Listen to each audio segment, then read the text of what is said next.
ये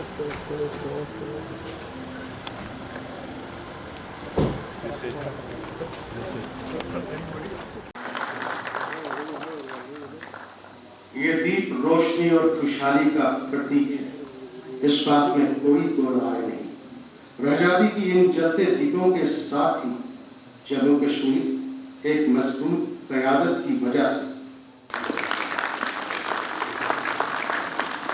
मंच पर विराजमान श्री B.R. शर्मा जी, श्री दिलबाग सिंह जी, बीनू जोशी जी, अरुण जोशी जी, सभागार में उपस्थित डॉक्टर दर्शना अंद्राबी जी, श्री देवेंद्र सिंह राणा जी,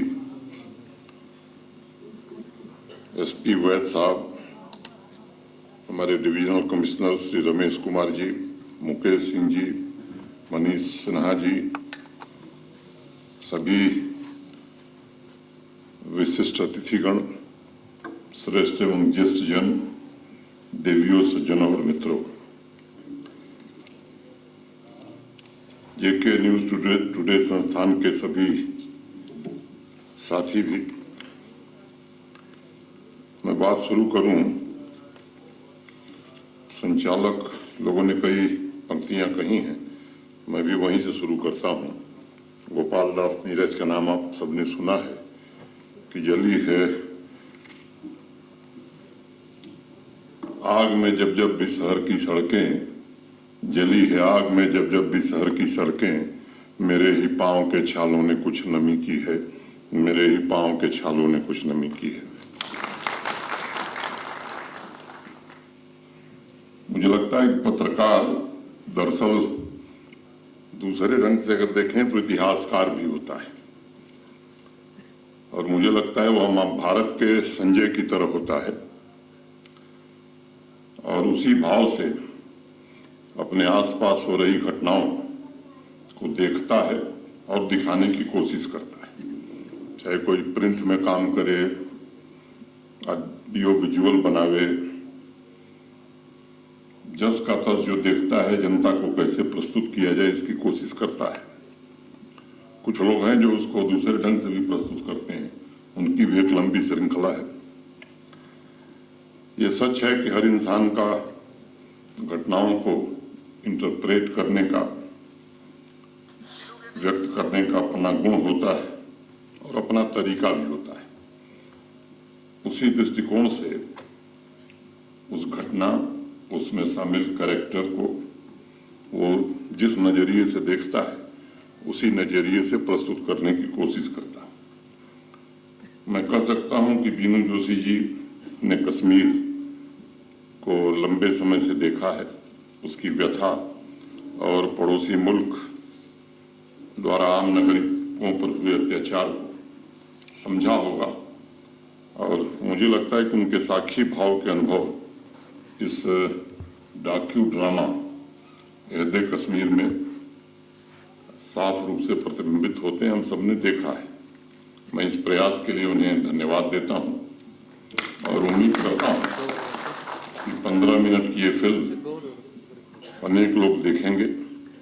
डल लेक तथा चिनार के संवाद के माध्यम से जो संदेश इन्होंने देने की कोशिश की है उसे भी लोग समझेंगे और जानने की भी कोशिश करेंगे। विश्व में एक मशहूर फिल्मकार, फिल्म निर्देशक हुए अल्फ्रेड हिचकॉक। एक बार उन्होंने कहा कि फिल्मों की दुनिया में डायरेक्टर भगवान होता है, जबकि डॉक्यूमेंट्री फिल्मों में भगवान खुद डायरेक्टर होता है। तब आप तय करिए कि इनकी भूमिका क्या है, मैं आप पर छोड़ता हूं।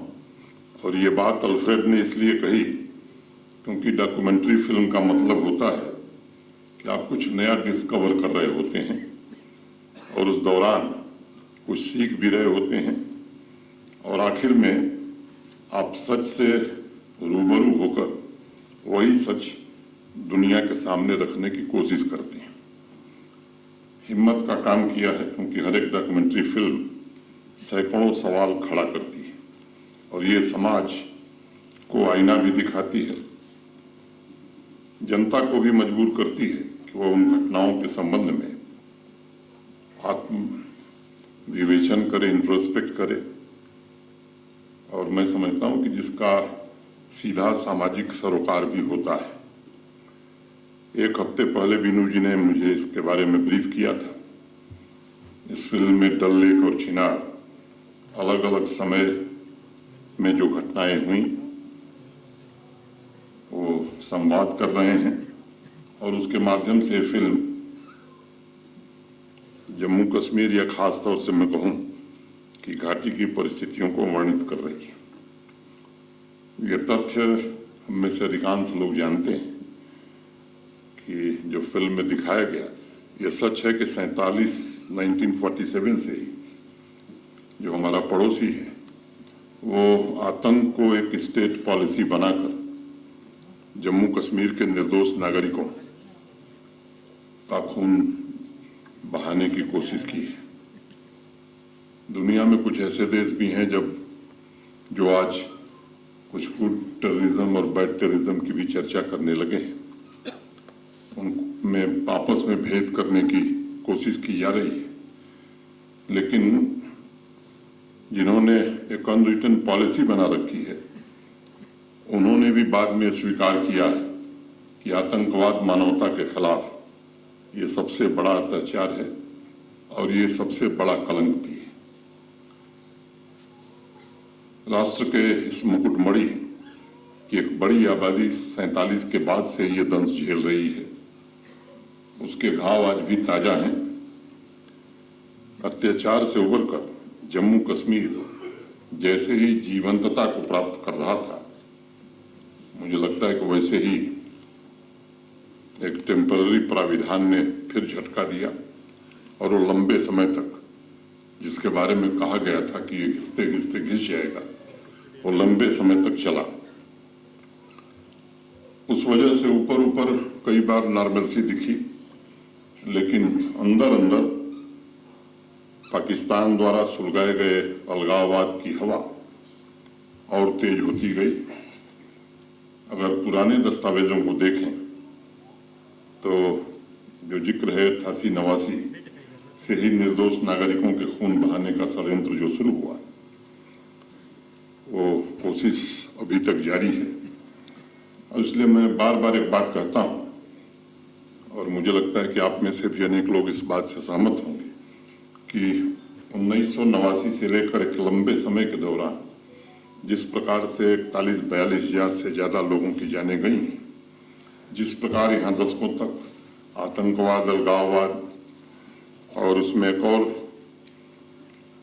बड़ा तत्व है परिवारवाद हावी रहा, उसके मूल में इस तरह के कानून थे। मुझे नहीं लगता कि आप लोगों ने पिछले 30 सालों में कभी सुना होगा कि किसी अलगाववादी नेता या किसी आतंकवादी की नई पीढ़ी का कोई नौजवान सड़क पर पत्थर फेंक रहा था। एक भी उदाहरण आप नहीं खोज पाएंगे। मन में स्वाभाविक रूप से सवाल उठना लाजमी है कि ऐसा क्यों है? क्योंकि पाकिस्तान के इशारे पर काम कर रहे अलगाववादियों ने घाटी के या कुछ समय इस इलाके में भी कुछ लोग थे, निर्दोष युवाओं को बरगलाने की कोशिश की, उन्हें कैनन फॉडर की तरह इस्तेमाल किया और ये सुनिश्चित किया कि उनके खुद के बच्चे दिल्ली, मुंबई और विदेश में पढ़ें और सामान्य जिंदगी जिए। लेकिन गरीब और सामान्य परिवार का बच्चा वो सड़क पर पत्थर चलावे, अपनी शहादत दे या अपने प्राण न्यौछावर करे। आतंकी मुल्क और उसकी सह पर काम कर रहे चंद लोगों की वजह से हजारों जिंदगियां तबाह हुई। कश्मीर समाज के अभिन्न अंग और उसकी नींव कश्मीरी पंडित भाई बहनों को रातों रात अपना घर छोड़कर जाना पड़ा। उन्होंने जो अत्याचार सहे उसकी कल्पना मात्र से कई लोगों के रोंगटे खड़े हो जाते हैं। आतंक के उस तांडव ने किसी किसी धर्म, किसी मजहब और किसी वर्ग को भी नहीं छोड़ा। फिर स्वाभाविक सवाल उठता है कि इससे फायदा किसका हुआ। फिल्म में भी हमने देखा कि जब महाराजा ने तय कर लिया, और केवल महाराजा ने नहीं तय कर लिया, जम्मू कश्मीर की जनता ने तय कर लिया कि हम भारत के अटूट अंग हैं, तो फिर यह साजिश किसने की, ये आग किसने लगाई? इसका जवाब जम्मू कश्मीर का हर नागरिक जानता है कि फायदा सिर्फ उन्हीं चंद लोगों को हुआ जिन्होंने अलगाववाद की आड़ लेकर अपने स्वार्थ के खातिर मानवता के खिलाफ सबसे बड़े गुनाह में हिस्सेदारी ली, जिसकी वजह से परिवार के परिवार उजड़ गए। आम जनता हमेशा से चाहती थी कि परिस्थितियां बदलें, लेकिन जानबूझकर यथास्थिति को बनाकर रखने की कोशिश की गई। पाकिस्तान से निर्यात किए हुए आतंकवाद ने धरती के इस वर्ग को तबाह करने की पूरी कोशिश की। शुक्र है कि 5 अगस्त 2019 को भारत के वर्तमान प्रधानमंत्री जी ने एक दृढ़ निश्चय लेते हुए एक फैसला किया, और मैं समझता हूं कि आने वाला इतिहास इस बात का साक्षी होगा। पूरा राष्ट्र उनका कृतज्ञ होगा इस ऐतिहासिक फैसले के लिए, और मैं मानता हूं कि ये जो कलंक लगा हुआ इस जम्मू कश्मीर के माथे पर, यह निश्चित रूप से समाप्त होगा। मैं यकीन के साथ कह सकता हूं कि परिस्थितियां काफी बदली हैं। पुनः यहाँ के लोग ऊर्जा के साथ, जीवंतता के साथ अपनी ऊंचाई को प्राप्त करना चाहते हैं, जिसके लिए जम्मू कश्मीर पूरी दुनिया में जाना जाता था। आज यहाँ की फिजाओं में तरक्की के ख्वाब तैर रहे हैं। अगर पर्यटकों की मैं बात करूं तो सारे होटल भरे हुए हैं आज की तारीख में भी, जबकि ये टूरिस्ट सीजन नहीं है कश्मीर का। 11 महीने में 2.25 करोड़ से ज्यादा लोग जम्मू कश्मीर आए हैं। 2 साल में जम्मू कश्मीर में लगभग 4 गुना विमेन एंटरप्रेन्योर्स की संख्या बढ़ी है। इंडस्ट्रियल इन्वेस्टमेंट भी बड़ी मात्रा में आ रहा है। 2 साल में लगभग 30,000 सरकारी नौकरियां भी दी गई, पारदर्शी तरीके से दी गई। जब सवाल उठा है तो उसकी जांच कराई गई है, जो देश की सबसे विश्वसनीय एजेंसी है उससे जांच कराई गई, और मैं आपको भरोसा देता हूं कि कोई गुनाहगार बचेगा नहीं उसमें। उसे कानून और संविधान के दायरे में जो प्राविधान है कठोरतम दंड दिया जाएगा। 101 प्रश्न और उठता है कि आखिर सरकारी नौकरियों में जो लोग आज सवाल उठा रहे हैं, आतंकवादियों के परिवार के लोग सरकारी नौकरियों में कैसे है, इस प्रश्न पर आप विचार करिए। जिस भी प्रख्यात आतंकवादी का आप नाम जानते हैं, उसका कोई न कोई परिजन जम्मू कश्मीर की सरकारी नौकरी में है। ये एक विचारणीय प्रश्न है, इस पर भी विचार करने की आवश्यकता है। 5 लाख युवाओं को स्वरोजगार से जोड़ने का काम किया गया है। 5 लाख ग्रामीण महिलाओं को उद्यमी बनाने की कोशिश की गई है, और मुझे खुशी है ये बताते हुए कि पंजाब और हरियाणा के बाद जम्मू कश्मीर के किसान की आमदनी आज देश में 3रे स्थान पर आ गई है। जम्मू कश्मीर में कोशिश हो रही है समावेशी विकास की, समानता की, सामाजिक न्याय की, इसे मजबूत बनाने का काम हो, इसकी कोशिश हो रही है। लंबे समय बाद श्रीनगर, शोपियां और पुलवामा के नौजवान सिनेमा भी देख रहे हैं। जिस तिरंगा यात्रा का जिक्र हुआ अभी फिल्म में आपने देखा है, 10,000 लोग पुलवामा में तिरंगा लेकर के भारत माता की जय के नारे लगाएंगे। कुछ वर्ष पहले यह अकल्पनीय था। त्राल में भी 8,000 नौजवान तिरंगा लेकर के निकलेंगे। ये मुझे लगता है कि कभी सोचा नहीं था लोगों ने, लेकिन इस तरह की परिस्थितियां बदली हैं। मोटे तौर पर 500 स्टार्टअप्स केवल कश्मीर वैली में नौजवानों ने शुरू की हैं। बुनियादी ढांचों के सुधार के लिए जो लंबे समय तक इंतजार था, 1 लाख करोड़ रुपए की हाईवे और टनल की परियोजनाएं आदरणीय प्रधानमंत्री जी के कारण जम्मू कश्मीर में चल रही हैं। पावर सेक्टर में जो लंबे समय का गैप था, चाहे वो जनरेशन बढ़ाने का मामला हो, ट्रांसमिशन और डिस्ट्रीब्यूशन सेक्टर में जो खामियां थी, जो गैप्स थे, उनको भरने का प्रयास किया जा रहा है। मैं एक बात कह सकता हूं, काफी लोग अब राहत महसूस कर रहे हैं। कई लोग व्यवस्था पर ही सवाल खड़ा कर रहे हैं। स्वाभाविक है, जिस व्यवस्था में कुछ लोग लाभ पाते थे उनको जरूर कठिनाई है और ये कठिनाई बनी रहेगी, लेकिन आवाम को कठिनाई हो इसकी हर कोशिश की जाएगी कि सामान्य आदमी को कठिनाई न हो। इसके लिए अगर कुछ भी करना पड़ेगा तो जरूर किया जाएगा। लेकिन चंद लोग जो अपने इशारे पर जम्मू कश्मीर चलाते थे उनको ये याद रखना चाहिए कि व्यवस्था आम आदमी के लिए है, कुछ विशेष लोगों के लिए नहीं है, और यही व्यवस्था अब यहां चलने वाली है। कुछ घटनाओं को रह रह के अंजाम दे दिया जाता है, कोशिश की जाती है कि जो कुछ हुआ है चर्चा दूसरी तरफ, दूसरी चर्चा। ये सच है कि फोर्सेस का, जम्मू कश्मीर पुलिस का, सीएपीएफ का प्रभावी नियंत्रण हो चुका है, लेकिन कुछ अवशेष बचे हुए हैं। अगर मैं महाभारत में अभिमन्यु की बात करूं तो 6 फाटक फोर्सेस ने तोड़ दिया है, 7वां फाटक बचा है और डीजीपी साहब मंच पर बैठे हैं। मैं उम्मीद करता हूं कि 7वां फाटक भी जल्द टूटे, इसकी जरूर हर कोशिश की जाएगी। एक दिन किसी सज्जन का मैं बयान पढ़ रहा था, उन्होंने कहा कि इंसाफ की बात कर रहे थे, न्याय। एक कार्यक्रम में मैंने कहा कि जस्टिस टू हुम, किसको न्याय की बात की जाएगी, और उसमें एक वाक्य मैंने सुनाया। तालिबान के एक धड़े का कमांडर है जो अंधाधुंध हत्याओं के लिए जाना जाता था। अस्पताल, स्कूल, यहां तक कि मातम में इकट्ठा लोगों पर भी, भीड़ पर भी गोली चलाता था। उससे किसी ने पूछा कि इस तरह की रेकलेस, विवेकहीन हत्याओं की वजह से क्या तुमको ये नहीं लगता कि तुम अनपॉपुलर हो जाओगे? क्या इसको डिफेंड करने का कोई कारण है, तुम्हारे पास कोई मॉरल ग्राउंड है? तो उसने जो जवाब दिया, बड़ा ईमानदारी से जवाब दिया। उसने कहा कि देखिए, हम पब्लिक सर्विस नहीं कर सकते, हम सड़क नहीं बना सकते, विद्यालय नहीं बना सकते, अस्पताल नहीं बना सकते, लेकिन हम एक काम कर सकते हैं कि लोगों में सुरक्षा की भावना, सेंस ऑफ सिक्योरिटी दे सकते हैं। तो उसके साथी ने पूछा, कैसे दोगे?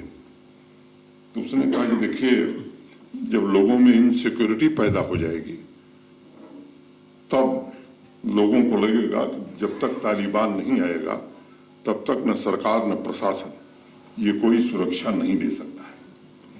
कुछ लोग हैं जो अभी भी ये कोशिश कर रहे हैं कि नहीं, बात पाकिस्तान से होनी चाहिए। जब तक वहां बात नहीं होगी तब तक यहां सुरक्षा नहीं हो सकती है।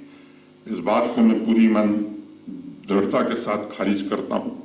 और अब जो भारत सरकार की नीति है, बातचीत का कोई सवाल ही नहीं पैदा होता जब तक वो टेररिज्म को, आतंकवाद को नकारता नहीं है, उसकी खुलेआम निंदा नहीं करता है, तब तक कोई प्रोत्साहन नहीं। और वो लोग यही कहना चाह रहे हैं, वही कहने की कोशिश कर रहे हैं कि नहीं साहब, वही रास्ता ठीक है। मुझे लगता है कि लंबे समय तक अनेक निर्दोष लोगों का लहू इस धरती पर बहा है, वो न हो इसकी कोशिश हो रही आतंकी संगठनों और उनके सरपरस्तों की। मैं कह सकता हूं कि कमर टूट चुकी है, आखिरी सांसें ले रही। जहां तक भारत सरकार की नीति का सवाल है, बार बार भारत सरकार ने स्पष्ट किया है और उस नीति पर हम चल भी रहे हैं कि शांति कोई खरीदने की चीज नहीं होती है, शांति स्थापित करने की चीज होती है। एक समय था जब सौदेबाजी होती थी शांति खरीदने के लिए, वो समय अब बीत गया है। अब शांति स्थापित करने की कोशिश हो रही है। और आतंकवाद और अलगाववाद का जो बचा खुचा इकोसिस्टम है वो कैसे नस्तनाबूद हो, उसकी ताबूत में आखिरी कील कैसे ठोंकी जाए, इसका भी प्रयास किया जा रहा है। वो जमाना चला गया जब स्टोन पेल्टिंग होती थी, पड़ोसी देश हड़ताल की तिथियां घोषित करता था, कैलेंडर घोषित करता था, स्कूल, कॉलेज, विश्वविद्यालय चलते नहीं थे। अब आम आदमी चैन की सांस ले रहा है, रोजी रोटी कमा रहा है, घर परिवार में समृद्धि आवे इस काम में जुटा है। और केवल इनके साथ नहीं बल्कि टेरर फाइनेंसिंग और रिक्रूटमेंट पर भी अंकुश लगाने में फोर्सेस काफी सफल हुई है। उस सपोर्ट सिस्टम को निष्क्रिय करने की काफी कोशिश हुई है और अब तो घर भी ढाए जा रहे हैं और ये सिलसिला चलता रहेगा तब तक जब तक आतंकवाद का आखिरी निशान भी यहां समाप्त नहीं हो जाएगा। मुझे यकीन है जम्मू कश्मीर पीस, प्रोग्रेस और प्रॉस्पेरिटी की इस यात्रा में हर एक नागरिक को केंद्र में रखते हुए आजादी के समृद्ध कालखंड में हम अपने संकल्पों को पूरा करने तथा जनता के सपनों को साकार करने में अवश्य सफल होंगे। आज सुखद संयोग है कि जनरल जोरावर सिंह जी की पुण्यतिथि भी आज है। एक बहादुर सैनिक की सभागार में बैठे सभी लोगों से मैं अनुरोध करूंगा कि जिस वीरता से उन्होंने एक योद्धा के रूप में अपनी पहचान बनाई थी कि आज हम संकल्प ले सकते हैं कि जिन उद्देश्यों के लिए उन्होंने बलिदान दिया था उन उद्देश्यों की पूर्ति के लिए हम भी 2 कदम चलेंगे। मैं बीनू जी को फिर से एक बार हृदय से बधाई देता हूं और आप सबके प्रति हृदय से कृतज्ञता ज्ञापित करते हुए अंत में 2 पंक्तियां फिर समर्पित करता हूं कि जिधर की सिमत मेरे दोस्तों की बैठक थी, जिधर की सिमत मेरे दोस्तों की बैठक थी, उसी तरफ से मेरे सहन में पत्थर आए, उसी तरफ से मेरे सहन में पत्थर आए। धन्यवाद। जय भारत।